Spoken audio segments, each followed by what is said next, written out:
Descarga ya la aplicación móvil de Radio Viajera totalmente gratis, sin planes premium y con todos los podcasts geolocalizados, los destinos contados por periodistas y bloggers de viajes en primera persona, para que no te pierdas ningún detalle en tu próxima escapada.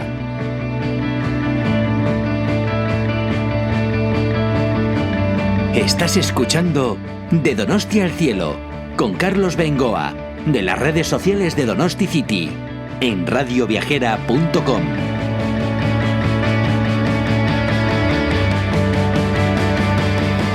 Un saludo, amigos de Donosti City y de Radio Viajera. ¿Qué tal? Pues voy a decir que estoy más relajado que nunca, porque estoy en un balneario, y además en un balneario de época. En un balneario que en su tiempo fue muy famoso, luego cayó un poco en desuso, ahora se está rehabilitando otra vez. Estoy en la localidad de Zestoa, una de esas localidades de Guipúzcoa, voy a decir que un tanto olvidadas, pero que si la exploramos un poquito vamos a encontrar sorpresas verdaderamente llamativas. Y para hablar de todo ello tengo aquí a un buen amigo que es guía turístico, además, Vicente Dávila. ¿Qué tal? Muy buenas. Buenos días, Egunon, muy bien. Digo yo que Zestoa guarda muchas sorpresas. El propio guipuzcoano yo creo que desconoce las historias que hay aquí, los puntos visitables, desde que vivió Pío Baroja hasta las cuevas de Caimberri, que son patrimonio de la humanidad, la historia del balneario, su propio casco histórico, el Palacio Lili. Seguro que me dejo algo. Pues sí, te dejas también el entorno precioso en el que se encuentra la localidad. Estamos rodeados de una zona de valor naturístico y valor paisajístico, y conocer el caso histórico y esos lugares que has mencionado pues es muy interesante, pero también pasear un poquito por los alrededores. Tenemos unos senderos realmente preciosos. Os localizo Zestoa entre Zumaya y Azpeitia, forma parte de la Vía Verde del Urola, que es otro de los atractivos que tiene toda esta comarca. Pero vamos a ir por partes un poquito. A Zestoa le conocíamos como el balneario, parece que no había más, así que ya de entrada vamos a hablar un poco de la historia del balneario. Bueno, sí, digamos que la estrella de Zestoa es el balneario de Zestona, que sigue llamando así oficialmente, balneario Zestona, no Zestoa. Zestoa es el nombre de la localidad, pero el balneario sigue manteniendo su nombre tradicional, balneario de Zestona. Y luego hay otro referente al que volveremos, que es sin duda las cuevas de Caim, ¿no? Y con su réplica de Caimberri. Pero el balneario de Zestoa pues es el único de los 11 balnearios que llegó a tener la provincia de Guipúzcoa. 11 llegó a tener en el siglo XIX, cuando es una actividad muy popular, ya desde finales del XVIII y durante todo el siglo XIX. Los balnearios son un lugar de encuentro social, pero un lugar también para curar, ¿no? para cuidar tu salud. Pues de esos 11 que tuvo Guipúzcoa, el único que queda en pie, porque seguramente fue siempre el más importante y el que sigue activo, es el balneario de Zestona. Sí, desde que se descubren las aguas, allá por el año 1794, se declaran de utilidad pública, aunque el descubrimiento había sido un poquito anterior. Bueno, pues ya desde aquel momento se descubre que son muy buenas para el hígado, que son muy buenas para el riñón, y empiezan a visitarnos la aristocracia. Llega Francisco de Paula, que es un miembro de la realeza española, y eso ya va a impulsar que otras personas de nobleza y de alta sociedad acudan al balneario. Hubo unas inundaciones en el 83, que entiendo que entre Ponte Bien y Estate Quieto se vino abajo un poco aquí la afluencia de público. Sí, claro, hay los años de esplendor del balneario son, por un lado, el siglo XIX, la primera mitad del siglo XIX, también la primera mitad del siglo XX, la Belle Époque, los años 20 son fundamentales para la historia del establecimiento. Llega la guerra, durante la guerra se va a convertir en hospital, en prisión, y llega después de la guerra otro momento de auge muy importante, hasta los años 70, y los años 70 son ya el estertor del balneario de Zestona, porque el tema de las aguas ha pasado de moda, nadie considera que eso es una posibilidad médica, ¿no? Y está bajo mínimos. Y el año 1983 tenemos unas inundaciones que fueron enormes en todo el País Vasco, y a raíz de esas inundaciones, que el edificio queda muy dañado, pues es cuando se decide que hay que renovarlo. Se hace una serie de acuerdos con tanto la propiedad como el propio gobierno vasco se va a implicar, y ese es se remodela el balneario, se simplifica de todo lo complejo y todo lo ornamentado que estuvo y se abre a un programa de inserso como el que tiene ahora, que es básico para el funcionamiento del hotel. Salas, salones, teatro, bueno, los espacios increíblemente grandes, de techos altos. Bueno, yo estoy sorprendido todo lo que hay por aquí dentro y sin embargo 110 habitaciones, que no es que sean muchas para semejante espacio. Vamos, que van a estar a gusto los que vengan aquí, que normalmente serán gente ya adulta y tal, ¿no? Bueno, sí, digamos que este es nuestro programa de inserso, que es para personas que ya están retirados, ¿no? Pero sí es verdad que también el balneario está abierto a todo tipo de público. En los fines de semana tenemos gente joven, gente de mediana edad. En agosto, por supuesto, también ya no está el programa de inserso, pero es otro tipo de público diferente. Tengo que decir que ahora que has mencionado los salones, que cuando se inaugura, la parte que estamos ahora, porque ahora estamos... El balneario es en realidad un complejo de 5 edificios, cada uno de una época diferente.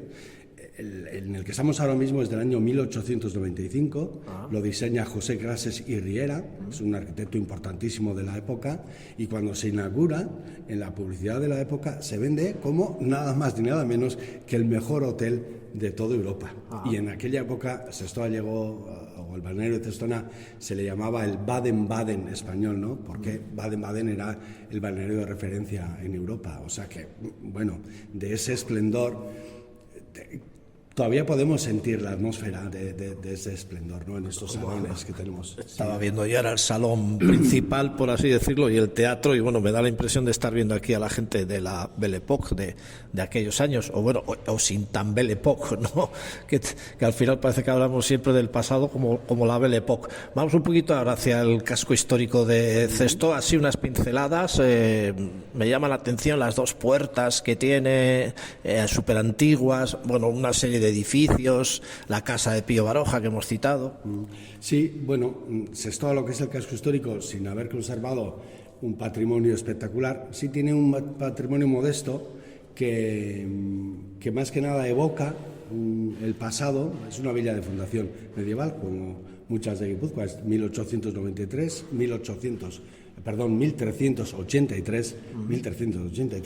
la última, junto con Urrechu, de las villas guipuzcoanas que se fundó, y nos queda una puerta de muralla, nos queda la distribución urbanística, pero es verdad que esa población que ahora conocemos de Sestao tiene que ver más precisamente con la época del balneario, porque ese balneario trae un desarrollo económico a la población y se renovaron todas las casas, ¿eh? Y ahora que digo eso, en estas casas además acogieron a los agüistas. Los agüistas venían a los hoteles y Sestao llegó a tener 13 hoteles, además del complejo del balneario, que ya hemos mencionado que eran 5, pues había otros 13 hoteles. Y además la gente de las casas acogía a los que aquí llamábamos campotarrac. Esto es, las personas que no podían pagarse un hotel, pero sí podían pagarse una habitación en las casas del pueblo. Y se forjó una amistad muy bonita entre las familias vascas, las familias que vivían en Sestao, con sus familias, como se decía aquí, de mis campotarras. Mis campotarras vienen de este mes en junio. Vale. Bueno, pues hay esa atmósfera ahí, ¿no? Sí.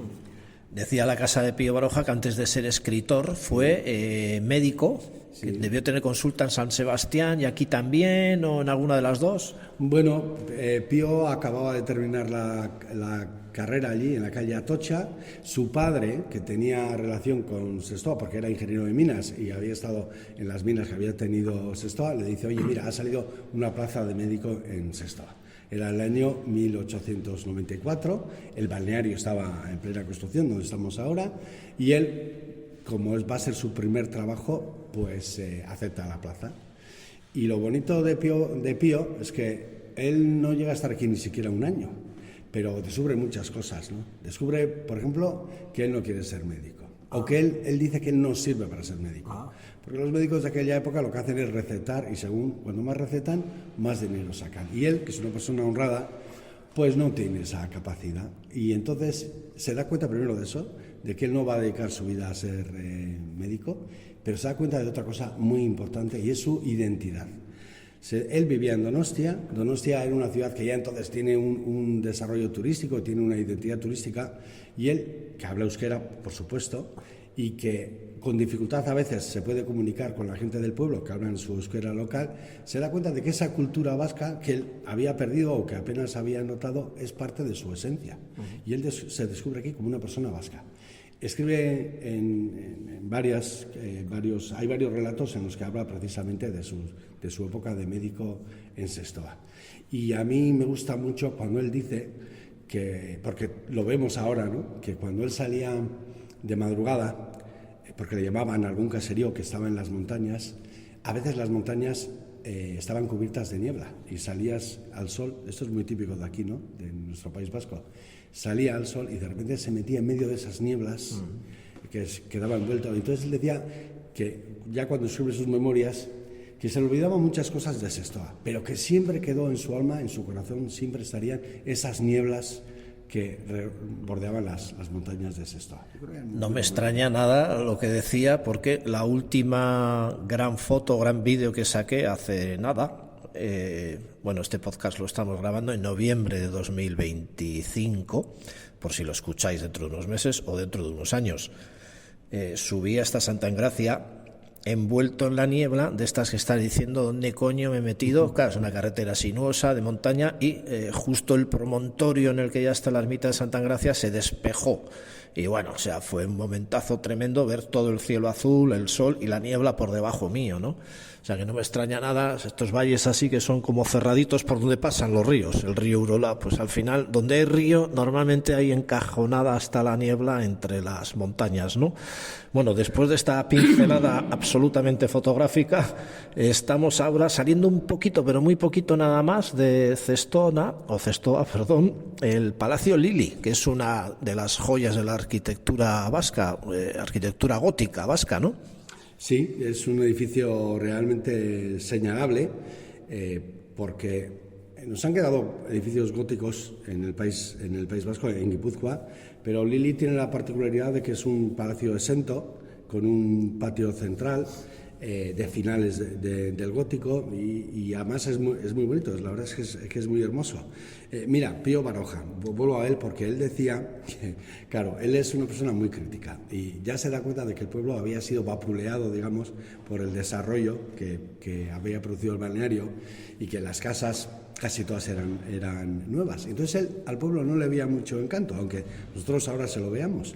Pero mira, sí, decía, pero saliendo del pueblo hay un arroyo que se llama el arroyo Sastarrain, y ese sí que es un valle bonito, y al inicio del valle hay una casa que realmente sí merece la pena conocer, que es precisamente el Palacio de Lili. Los Lili es un linaje que sabemos que está documentado ya antes de la fundación de Sestoa, porque cuando se hace la delimitación de lo que era el término municipal de Sestoa, el año, hemos dicho, 1383, se hace precisamente en las casas de Lili.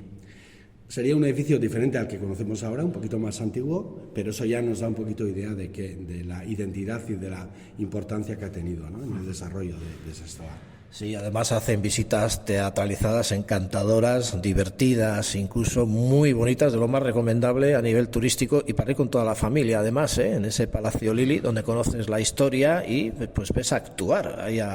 Ahí ¿cómo se llamaba la señora? Andra Madalen, la señora del palacio os va a abrir la puerta, ataviada según el gusto de la época. Al principio no le apetece mucho las visitas, pero luego ya sí, luego digamos que se enrolla y bueno, y hace una visita muy bonita. Hay que ir con una moneda que te dan en la oficina de turismo y tienes que hacer como que pagas, ¿no? Pero una moneda de época. La verdad es que es graciosa la visita. Bueno, y un poco más arriba del Palacio Lili, ya veis todo lo que está dando de sí Cestoa. Están las cuevas de Caimberri, son una réplica, pero bueno, simulan totalmente pues una de estas cuevas que se encontraron en su momento y que son ahora mismo patrimonio de la humanidad. Exactamente, sí, es patrimonio de la humanidad, y me gusta mucho o sea, hay dos espacios, digamos, ¿no?, en lo que es Ekain. Por un lado está la cueva original, esa cueva que se encuentra en el año 1969 y que está en término municipal de Debà. Esto hay que nos gusta recalcarlo. está en el término municipal de Deva, pero 10 metros más adelante está el término municipal de Sestoa, y es en el término municipal de Sestoa donde se hizo la réplica. Eso es una reproducción. Y entonces la persona que hace la reproducción, que es un francés, Renaud Sansot, este equipo ha hecho también las réplicas de Lascaux y de Nyon, que son dos de los grandes templos del arte prehistórico. Ellos siempre dijeron que si Altamira en España sería la catedral de las pinturas prehistóricas, la ermita más importante de todas las pinturas prehistóricas de la península ibérica, no ya de España, de la península ibérica, obviamente, sería la cueva de Caín.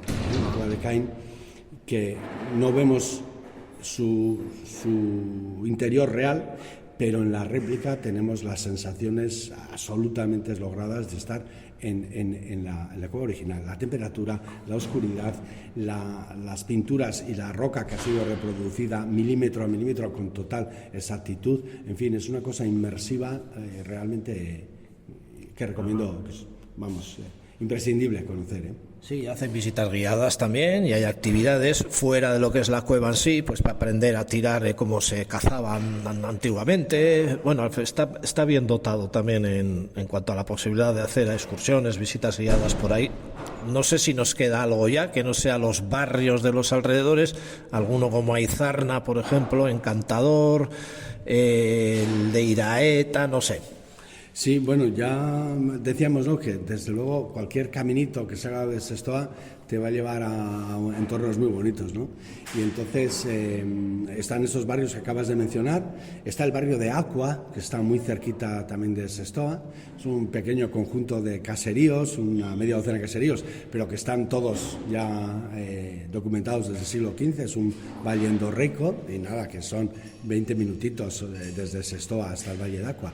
Y ese valle de Aqua nos llevaría, si continuamos un poquito hacia adelante, hasta Aizarna, que es una muestra preciosa del medio rural de Guipúzcoa. Es un valle también encantador, no ha sido tocado por la industrialización y eso ha hecho que se mantenga el paisaje y la identidad. Y sigues un poquito más y se llega a la ermita de Santa Engracia, que has mencionado, que desde luego está en un lugar increíble, porque desde el mismo lugar donde se ubica, encima de una peña, la cantidad de cimas del País Vasco que se pueden ver desde allí, y digo el País Vasco, no solamente Guipúzcoa, es realmente, dices, oye, este lugar era un sitio estratégico, y eso, claro, ha llevado también a ciertas fantasías, ¿no?, a la hora de interpretar por qué esa ermita se construye allí, ¿no? Muy bien, pues genial, más pinceladas difícil sobre lo que es Sestoa. Ahora estoy en el balneario y pues toda la historia y todos los detalles que podemos ver en este sitio, poco conocido por los propios guipuzcoanos, que más identificamos Sestoa con el balneario, pero ya ves que hay un montón de cosas más y de actividades que poder realizar. Pues muchas gracias, Vicente. Nada, un placer estar con vosotros. Pues desde este balneario de Cestona, en Sestoa, un saludo de Carlos Bengoa para Donosti City y Radio Viajera.